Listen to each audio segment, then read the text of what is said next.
Alright, so we've talked about the chainsaw, tightening the chain, making sure it's appropriately tight, starting that process from the ground up.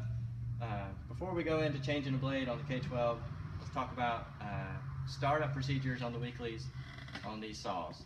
So you grab the saw, K12 out of the truck, you crank it up. It's best to let it warm up, give it a minute to run, idle, and get a little bit of heat in that piston and in the jug, and then come in on the throttle. It's not necessary to go wide open throttle for any length of time.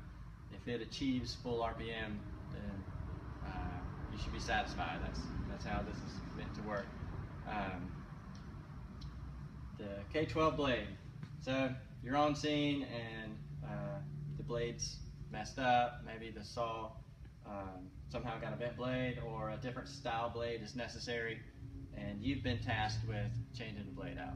You need to know how to do that. You don't want your first time to be on scene and everybody's waiting on you. So pretty simple process.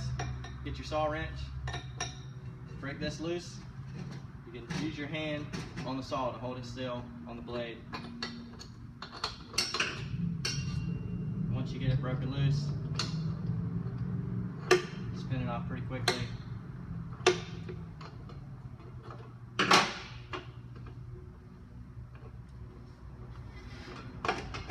Alright, so key, very important part of this process, the blade you take off and the blade you're going to put back on, this part needs to be the same diameter.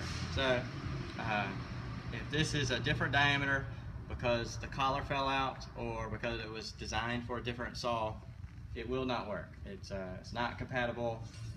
There's no wiggle room here. It has to match. So we've taken our bad one off, or the one that we don't need. We've got our other one to put back on. And we can see, put them together, it's the same diameter. Matches up perfect. In this situation it's easy because I'm looking at two blades that are the same name brand.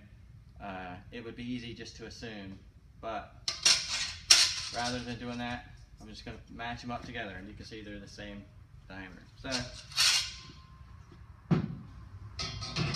slide this one into place.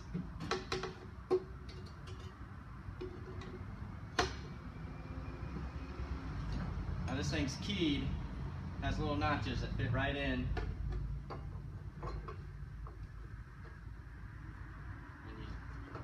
Thread on your bolt. Now on the chainsaw, I made it clear that you don't want to over tighten the nuts that hold on the bar. Now on the K12, it's a different story. They put a nice high grade bolt on here because it's important that you tighten up this blade. This blade spins at a high RPM and it needs to be snug. Now we're not going to try to break anything.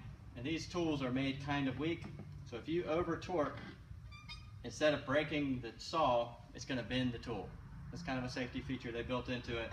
So when you tighten up on it, put a little bit of torque on it, but you're not trying to break anything. But you kind of see how much effort I was putting into that, and that's appropriate. That's a nice tightness for the K12. So before you go cranking up the saw, give it a little visual. Spin it through.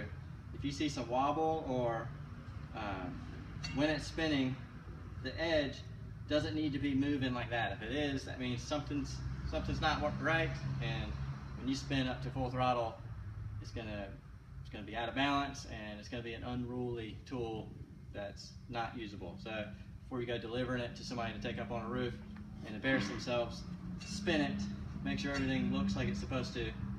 And now you have successfully swapped out a blade, and that concludes the talk for the K12. So we've talked about the chainsaw and the K12s. Thanks for joining.